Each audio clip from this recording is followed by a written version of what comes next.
नमस्कार, यो हो TV today network. TV today समाचारमा स्वागत छ। म तुलसी अरियाल। सुरु गरौं अहिलेसम्मका मुख्य समाचारबाट। कोरोनाबाट एक दिनमा मृत्यु हुनेको संख्या अहिलेसम्मकै उच्च, थप 22 जनाको मृत्यु। 24 घण्टामा थपिए 2000 बढी संक्रमित। कर्णाली प्रदेशका मुख्यमन्त्री विरुद्ध सत्तारूढ दलकै सांसदहरू उत्रिए। संसदीय दलमा अविश्वासको प्रस्ताव दर्ता, काम कारबाही फितलो भएको आरोप। कोरोना महामारीका बीच महोत्तरीमा धुमधाम मेला, बिना मापदण्ड भक्तजनहरूको भिडभाड। स्थानीय सरकार भन्छ भिड नियन्त्रण बाहिर गयो। श्रीराम सुगर मिल्सबाट किसानले अझै भुक्तानी पाएनन्। भुक्तानीको व्यवस्था मिलाइदिन संसदीय समितिसँग अनुरोध। दशैं अघि नै रकम पाउनुपर्ने माग। र अर्मेनिया र अजरबैजान बीचको युद्ध विराम भाडियो। सम्झौता हुन नपाउँदै दुवै तर्फबाट आक्रमण, एक अर्कामा आरोप प्रत्यारोप। अब समाचार विस्तारमा। नेपालमा कोरोना भाइरस संक्रमणबाट थप 22 जनाको मृत्यु भएको छ। स्वास्थ्य तथा जनसंख्या मन्त्रालयका अनुसार 5 महिला र 17 जना पुरुषको मृत्यु भएको हो, जसमध्ये काठमाडौँमा मात्रै 8 जनाको ज्यान गएको छ। यो सँगै नेपालमा कोरोनाबाट मृत्यु हुनेको संख्या 636 पुगेको छ। आइतबार देशभर 2071 जना नयाँ कोरोना संक्रमित थपिएका छन्। 12,427 पीसीआर परीक्षण भएकोमा 702 जना महिला र 1369 जना पुरुषमा संक्रमण देखिएको हो। यो सँगै कुल संक्रमितको संख्या 1,07,755 पुगेको छ। उपत्यकामा 1,416 जनामा संक्रमण देखिएको छ, जसमा काठमाडौँमा 1,145, भक्तपुरमा 110 र ललितपुरमा 161 जनामा संक्रमण देखिएको छ। अहिले देशभरि सक्रिय संक्रमितको संख्या 31,315 पुगेको छ। आइतबार 1,552 जना संक्रमण मुक्त भएर घर फर्किएसँगै देशभरि निको हुनेको संख्या 75,804 पुगेको छ।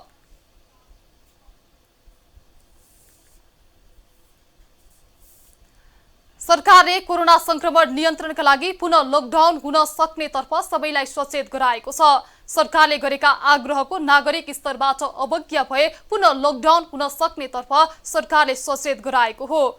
सरकारका प्रवक्ता एवं परराष्ट्र मन्त्री प्रदीप गेवालीले नागरिकको जीवन रक्षा सरकारको सर्वोच्च प्राथमिकता भएको उल्लेख गर्दै बारम्बारको अपिलले काम नगरे कडा कदम चाल्नुपर्ने अवस्था आउन सक्ने बताउनुभयो। मन्त्री परिषदका निर्णय सार्वजनिक गर्न आयोजित नियमित पत्रकार सम्मेलनमा उहाँले संक्रमणको अवस्था जटिल बन्न नदिन सचेत भएर सरकारलाई साथ दिन आग्रह गर्नुभयो। अहिलेको अवस्थामा लकडाउन र निषेधाज्ञा गर्ने कुरा सरकारको प्राथमिकतामा नरहेको भन्दै उहाँले नागरिक संवेदनशील नभए लकडाउन गर्न सरकार बाध्य हुने बताउनुभयो। कर्णाली प्रदेशका मुख्यमन्त्री महेन्द्र बहादुर शाही विरुद्ध सत्तारूढ दलकै सांसदहरूले अविश्वासको प्रस्ताव दर्ता गराएका छन्। सांसदहरूले शाहीलाई संसदीय दलको नेताबाट हटाउन माग गर्दै आइतबार संसदीय दलका प्रमुख सचेतक गुलाबजङ शाहलाई पत्र बुझाएका हुन्। सांसदहरूले नेकपा संसदीय दलको नेतामा शाही निर्वाचित भएपछि पार्टीको प्रभावकारितामा कमी आएको, पार्टी र सरकारको काम कारबाही फितलो भएको आरोप लगाएका छन्। कर्णाली प्रदेश सभामा रहेका 40 सदस्य मध्ये नेकपाका 33 सदस्य छन्।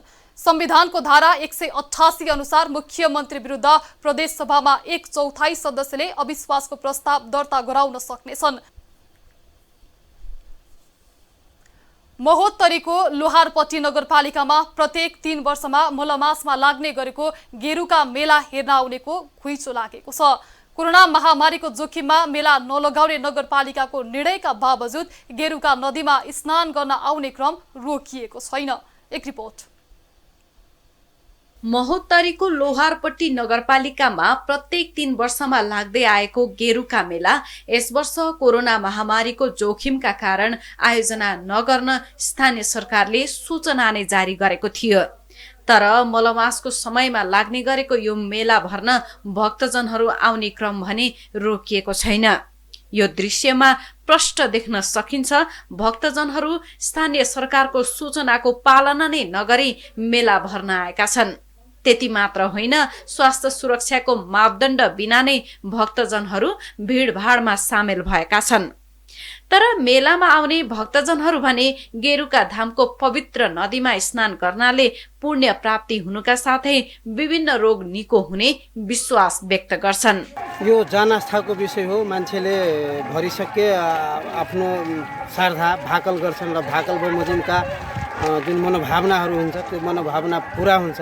त्यो पुरा भएको मानिसहरूको पुरा भएको मनोभावनाको उपज हो। अब तपाईँ हेर्न सक्नुहुन्छ कति मान्छे आएको छ, यो कति ठुलो शक्तिपीठ होला त्यो अनुमान तपाईँहरू गर्न सक्नुहुन्छ। कति मान्छेको भाकल पुरा भएको होला, त्यो भाकल पुरा भएपछिको उपज हो।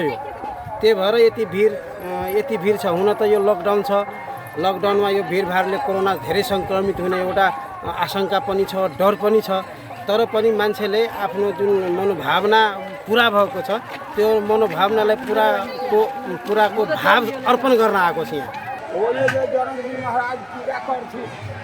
अब यही सबसे देवता जे प्रसिद्ध भेले एकरा जे है से आरो हम सब से माने अथी करी दिए जे साधु महात्मा जनकपुर के कहि रहल है। लोहारपट्टी नगरपालिकाले मेला आयोजना गर्न नदिन गेरुका धाम र वरिपरिका क्षेत्रमा पसल, जादु, सर्कस, नाच, तमासा लगाउन वा कुनै वस्तु बेचबिखन हुने गरी कुनै किसिमको गतिविधि वा क्रियाकलाप नगर्ने गरी बन्देज लगाएको थियो।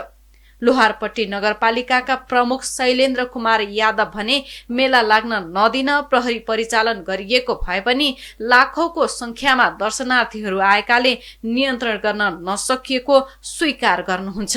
बन्दको अवस्था भए पनि यति महामारीको समयमा पनि आस्थाले चाहिँ रोक्न सकिन। त्यही मान्छे तपाईँ अहिले आइराख्नु भएको होला, हेरिराख्नु भएको होला, धेरै थुप्रै भिड छन्। भिडलाई कन्ट्रोल गर्न चाहिँ 100वटा पुलिस प्रशासन चाहिँ प्रचालन गरिएको छ, तर पनि भिड कन्ट्रोल भइरहेको छैन। धार्मिक आस्था एकातर्फ छ, तर प्रत्येक मानिस आफैमा सजग हुनुपर्ने अहिलेको अवस्थामा यसरी बिना मापदण्ड भिडभाड गर्नुले महामारी नियन्त्रणका लागि समाज आफै कतिसम्म सचेत छ भन्ने प्रश्न खडा गरेको छ। महोत्तरीबाट सञ्जय रावतको रिपोर्ट। नेपाली कांग्रेसले आफ्ना सभापति शेरबहादुर देउवामाथि लगाएको भ्रष्टाचारको आरोपको पुष्टि गर्न जनता समाजवादी पार्टीका नेता डाक्टर बाबुराम भट्टराईलाई चुनौती दिएको छ। पूर्व प्रधानमन्त्री एवं जनता समाजवादीका नेता भट्टराईले बुढी गण्डकी जलविद्युत परियोजनामा देउवासँगै प्रधानमन्त्री केपी शर्मा ओली र पुष्पकमल दाहाल प्रचण्डले भ्रष्टाचार गरेको दावी गर्नुभएको थियो। कांग्रेस प्रवक्ता विश्वप्रकाश शर्माद्वारा आइतबार जारी गरिएको विज्ञप्तिमा नेता भट्टराईको अभिव्यक्तिलाई कांग्रेसले गम्भीरतापूर्वक लिएको उल्लेख गर्दै भट्टराई बुढी गण्डकी बारे अध्ययन गर्नुभन्दा सस्तो टिप्पणीमै बौद्धिकता देखिने भ्रममा परेको बताएको छ। बुढी गण्डकी परियोजनामा भएको भ्रष्टाचारको आफूसँग प्रमाण नै रहेको बताउनुभएका भट्टराईलाई प्रमाण देखाउन समेत कांग्रेसले चुनौती दिएको छ। समाचारमा पालो छोटो विश्रामको।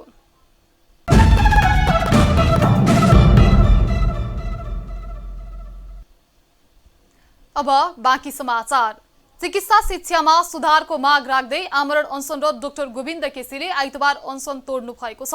सरकारसँग गए राति 8 बुँदे सहमति भएपछि डाक्टर केसीले 19औं आमरण अनसनको 28औं दिन अनसन तोड्नु भएको हो। डाक्टर केसीले बिहान त्रिवी शिक्षण अस्पतालका सफाई कर्मचारी विकास नेपालीको हातबाट जुस पिएर अनसन तोड्नु भएको हो। अनसन तोड्नु अघि डाक्टर केसीका सहयोगी प्रीतम सुवेदीले सरकारसँग भएको सहमति पत्र पढेर सुनाउनु भएको थियो। विक्रम सम्वत 2080 फागुन 10 गते भित्रै एमबीबीएस लगायतका शैक्षिक कार्यक्रम सञ्चालन गर्न आवश्यक बजेट विनियोजन गर्दै भौतिक एवं शैक्षिक पूर्वाधारहरू विकास गर्ने कार्यलाई तीव्रता दिने।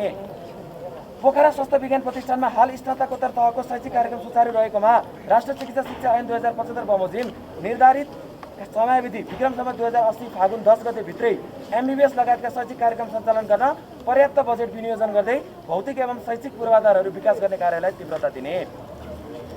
राप्ती स्वास्थ्य विज्ञान प्रतिष्ठानले एमबीबीएस लगायतका कार्यक्रम सञ्चालन प्रयोजनका लागि प्रतिष्ठानका सिनेटबाट गुरु योजना पारित समेत गरिसकेको र सो अनुसार भौतिक पूर्वाधार विकासका लागि आवश्यक बजेट विनियोजनका लागि नेपाल सरकार अर्थ मन्त्रालय समक्ष प्रस्ताव पेश गरिसकेको हुँदा सो प्रतिष्ठानलाई गुरु योजना अनुरूपका पूर्वाधार विकासका लागि शनिबार राति भएको सहमतिपछि त्रिवी शिक्षण अस्पतालमा डाक्टर केसी र सरकारी वार्ता टोलीका संयोजक एवं शिक्षा विज्ञान तथा प्रविधि मन्त्रालयका सचिव गोपीनाथ मैनालीले 8 बुँदे सम्झौता पत्रमा हस्ताक्षर गर्नुभएको थियो।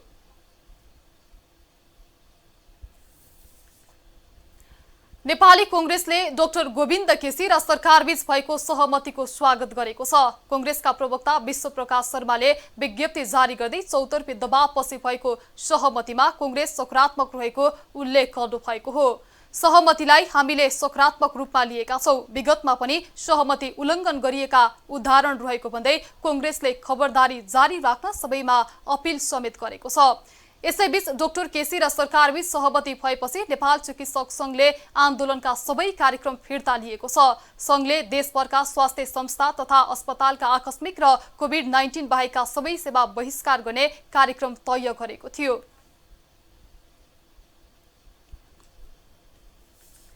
विभिन्न बहानामा पत्रकारहरूलाई जागिरबाट निकाल्ने, समयमा तलब नदिने र बेतलबे विदामा राखेर दुःख दिएको भन्दै पत्रकारहरूले सूचना तथा प्रसारण विभाग अगाडि प्रदर्शन गरेका छन्। नेपाल पत्रकार महासंघको नेतृत्वमा विभिन्न सञ्चार माध्यमका पीडित पत्रकारहरूले लालटिन बालेर विभाग अगाडि प्रदर्शन गरेका हुन्। पत्रकारको हक हितका लागि सरकारले समेत आफ्नो दायित्व निर्वाह नगरेको नेपाल पत्रकार महासंघका महासचिव रमेश विष्टले बताउनुभयो। अझ थप सशक्त बनाएर लिएर जानुपर्ने आवश्यकता छ। हाम्रा आवाजहरू सुनिएका छैनन्, त्यस कारणले गर्दाखेरि पनि अब हामी सञ्चार गृहहरूलाई थप दबाब बढाउने र आवश्यक पर्यो भने सञ्चार गृहलाई अवरोध गर्ने किसिमका सम्म कार्यक्रममा हामी जानुपर्ने बाध्य हो। सरकारले पनि जुन दायित्व निर्वाह गर्नुपर्ने हो श्रमजीवी पत्रकारहरूको हक र अधिकार रक्षाको लागि सरकार पनि उदासीन बनेको कारणले गर्दाखेरि हामी सरकारको पनि गम्भीर ध्यान आकर्षण गराएका छौँ र सम्बन्धित सञ्चार प्रतिष्ठानहरूलाई पनि श्रमजीवी पत्रकारहरूको हक अधिकारलाई प्रत्याभूति गर्नका लागि हामी दबाब सिर्जना गर्यौं। कोरोनालाई बहाना बनाएर विभिन्न सञ्चार माध्यमहरूले पत्रकारहरूलाई जागिरबाट निकाल्ने र बेतलबी विधामा राख्न थालेपछि पत्रकारहरू आन्दोलित भएका छन्।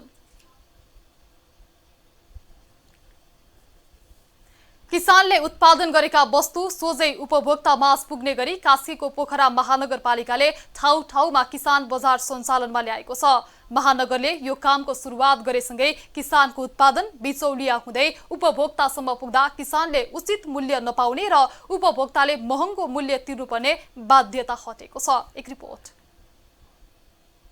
सामान्यतया किसानले गरेका उत्पादनहरू बिचौलिया मार्फत बजारसम्म पुग्दा वस्तुको मूल्य दोब्बरले बढ्ने गर्छ। यसकारण उपभोक्ताहरूले देशभित्रैको उत्पादनलाई पनि चर्को मूल्य तिर्नुपर्ने बाध्यता छ। यो समस्यालाई कम गर्न कास्कीको पोखरा महानगरपालिकाले किसानले उत्पादन गरेको वस्तु सोझै उपभोक्तासम्म पुग्ने गरी महानगरका विभिन्न ठाउँमा किसान बजार सञ्चालनमा ल्याएको छ। पोखरा महानगरपालिकाका प्रमुख मानबहादुर जीसीले यो बजारबाट पोखराका किसान लाभान्वित हुने बताउनुभयो। यो बजार हामीसँग उत्पादन भएका मूल्य निर्धारण पनि गर्नुपर्छ। वास्तविक किसानसँग लिने मूल्य के, अनि यहाँ पनि किसानले बिक्री वितरण गर्नु पर्यो क्या। फेरि पनि किसानले उत्पादन गर्ने, एउटा चाहिँ दुध न्युति गरेर फेरि त्यसलाई फाइदा पाउने हो भने यो चलाउने कुरो नगरौँ। त्यो त समय नि बजारमा छन्, त्यहाँ लैदिए भयो भएन होइन। अनि त्यहाँबाट अनि यहाँबाट लिएर गयो, उताबाट लिएर आउँछ, हामी यहाँ किनेर बोकेर गर्दा भइहाल्यो नि त। यसको अन्त हुन मात्रै अन्त गर्नुपर्छ भन्ने हाम्रो मान्यता हो। कृषि बजारमा तरकारी, खाद्यान्न, दुग्धजन्य वस्तुहरू, फलफूल, खसीबोका, माछा, कुखुरा, हस्तकलाका सामग्री लगायतका उत्पादनहरू बिक्री हुने गरेको छ। त्यसका लागि विभिन्न स्टलहरू बनाइएको छ।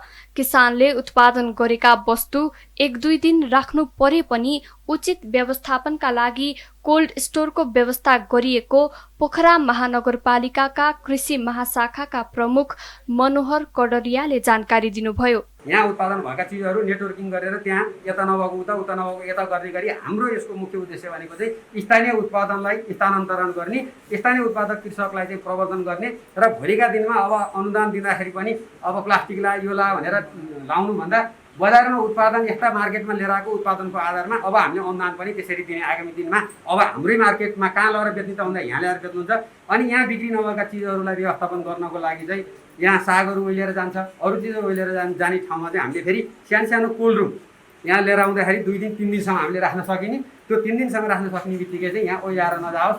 किसान बजारमा किसानले आफ्ना उत्पादनहरू सोझै उपभोक्तालाई बिक्री गर्दा थोक विक्रेताबाट भन्दा 20 देखि 30% बढी मूल्य पाउँछन् भने उपभोक्ताका लागि यो मूल्य थोक विक्रेताबाट किन्ने मूल्य भन्दा सस्तो हुने गर्छ। पोखरा महानगरपालिकाको ठुली पोखरी, गैहबारी, बिरौटा, लेखनाथको तालचोक, अमरसिंह चोक लगायतका क्षेत्रमा किसान बजार सञ्चालनमा छन्। अहिलेसम्म 6वटा किसान बजार स्थापना गर्न 1 करोड लागत लागेको महानगरपालिकाले जानकारी दिएको छ। कास्कीबाट अनिता घिमिरेको रिपोर्ट। नेपाली सेनाले सिन्धुपाल्चोकको जुगल गाउँपालिका वडा नम्बर 2 स्थित नाम्फा गाउँलाई विपत्तिबाट जोगाउने गरी काम सुरु गरेको छ। यस क्रममा सेनाले नाम्फामा रहेको ठूलो ढुङ्गा हटाएको छ। नाम्फादेखि करिब 1 किलोमिटर माथि सञ्च गाउँ नजिकै भूकम्पले ठूलो ढुङ्गा ल्याएर बस्ती नै जोखिममा परेको थियो। सेनाले अपरेसन नाम्फा बचाऊ नाम दिएर जिल्ला विपद व्यवस्थापन समिति सिन्धुपाल्चोकको आग्रहमा ढुङ्गा हटाएको हो। त्यस क्षेत्रको जमिन प्राकृतिक रूपमा निकै खुकुलो रहेको हुँदा वर्षाको समयमा जुनसुकै बेलामा ढुङ्गा खस्ने सम्भावना भएकाले ढुङ्गा हटाइएको सेनाले जनाएको छ।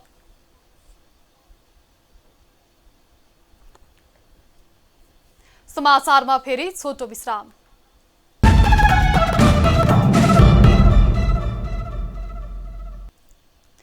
अब आर्थिक समाचार।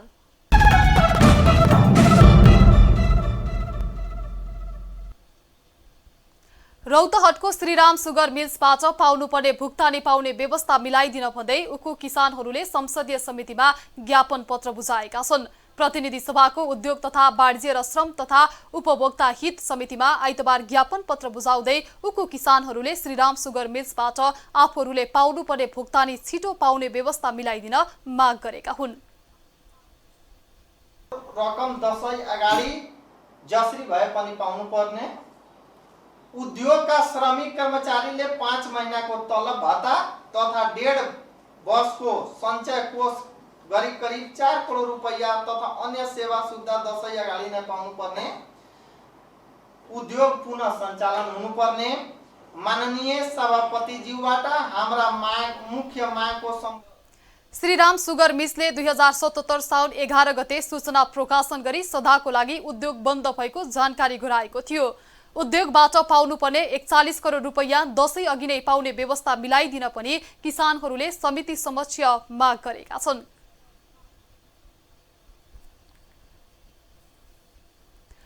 सनराइज बैंकले आफ्नो 13औं वार्षिक उत्सवका अवसरमा विभिन्न संघ संस्थाहरूलाई सहयोग गरेको छ। बैंकले सामाजिक उत्तरदायित्व अन्तर्गत बाल मन्दिर लगायतका विभिन्न संघ संस्थाहरूलाई सहयोग गरेको हो। बाल मन्दिरलाई 1,50,000, हिमालय क्लाइमेटलाई 1,50,000 र भानु माविमा ई लर्निङ प्लाटफर्म बनाउन जोन्ट क्लबलाई 3 लाख रुपैयाँ आर्थिक सहयोग गरेको छ। सभा सम्मेलन र फाइनेन्सियल लिटरेसीको हिसाबले प्रभात फेरी जस्ता कार्यक्रम गरेर ब्लड डोनेसन जस्ता कार्यक्रम गर्न अगाडि बढ्नलाई त्यति सहज भएन। त्यही पनि ब्याङ्कको 13औं वार्षिक उत्सव मनाउनुको लागि विभिन्न किसिमका डिजिटल प्रोडक्टहरू हामीले कति आजैदेखि लन्च गरेका छौँ, कति 1-2 हप्तामा लन्च भए, कति हामी अगाडि लन्च गर्दैछौँ ताकि हाम्रो ग्राहकहरूलाई सुरक्षित किसिमले नयाँ। बैंकले बैंकका कार्ड होल्डरलाई भातबटनी सुपरमार्केटबाट सामान खरिद गर्दा 5% छुटका साथै बसमा र प्लेनमा सनराइज स्मार्टबाट टिकट खरिद गर्दा क्रमशः 200 र 500 रुपैयाँ क्यासब्याकको सुविधा दिएको छ। अब विश्व समाचार।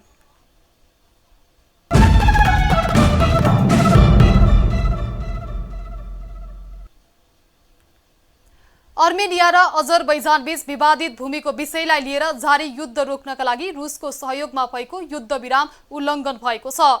दुई मुलुक बीच युद्ध विरामको सम्झौता लागू भएको केही समयमा नै दुवैले एक अर्कालाई यो सम्झौता तोडेको आरोप लगाएका छन्। अर्मेनियाले युद्धविराम सम्झौता लागू भएको केही बेरमै अजरबैजानले आफ्नो सेनामाथि आक्रमण गरेको आरोप लगाएको छ। त्यस्तै अजरबैजानले पनि अर्मेनियाको सेनाले गै राति गान्जा शहरमा गरेको आक्रमणमा पनि 7 जनाको मृत्यु भएको बताएको छ। अर्मेनिया र अजरबैजान बीच विवादित भूमिको विषयलाई लिएर जारी युद्धमा पनि अहिलेसम्म 300 भन्दा धेरैको मृत्यु भइसकेको अल जजिराले जनाएको छ। थाइल्यान्डमा बस रेलसँग ठोकिँदा 17 जनाको मृत्यु भएको छ भने दर्जनौ घाइते भएका छन्।